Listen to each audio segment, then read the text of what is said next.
చాలా మంది అంటుంటారండి పెళ్లి అయితే కష్టాలని. ఎవరు చెప్పారండి? నైట్ అంతా డ్యూటీ చేసుకొని మార్నింగ్ ఇంటికి వెళ్ళంగానే అసలే చలికాలం, మీకు తెలుసు చలి ఎలా ఉంది. మా ఆవిడ బకెట్తో వేడి నీళ్ళు పెడుతుంది తెలుసా నా కోసం. అంటే నేను కష్టపడకూడదని, ఎందుకంటే గిన్నెలు తోవాలంటే వేడి నీళ్ళు ఉంటే ఈజీ కదా.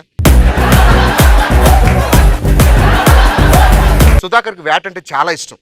ఏయ్ గన్ తీసుకురా, వాళ్ళ ఆవిడ గబా గన్ ఇచ్చింది. ఈ రోజు పులిని వేటాడడానికి వెళ్తున్నాను అని చెప్పి మనోడు ఇలా 2 అడుగులు ముందుకేస్తే వాళ్ళ ఆవిడ పాపం ఇల్లంతా ఊడ్చుకొని వచ్చి చూసింది. మనోడు తలుపు దగ్గర నుంచి ఇలా వణుకుతున్నాడు. ఏంటి ఇంకా వేటకెళ్ళలేదా అంటే, గట్టిగా అరవకే, కుక్కోటి వచ్చి తలుపు దగ్గరే ఉంది.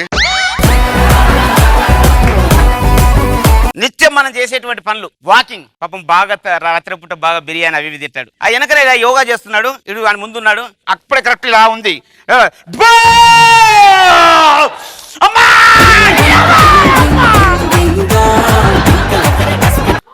డైరెక్ట్ వద్దురాని అక్కడ పోయి చేసుకోవచ్చు కదా యోగాని. ఒకతను ఒక 10 అంతస్తుల బిల్డింగ్ పైన రెంట్కున్నాడు.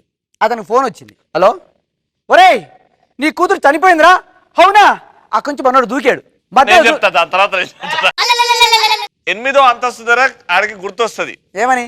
నాకు పెళ్లి కాలేదు కదా అని. అదేనా అంటే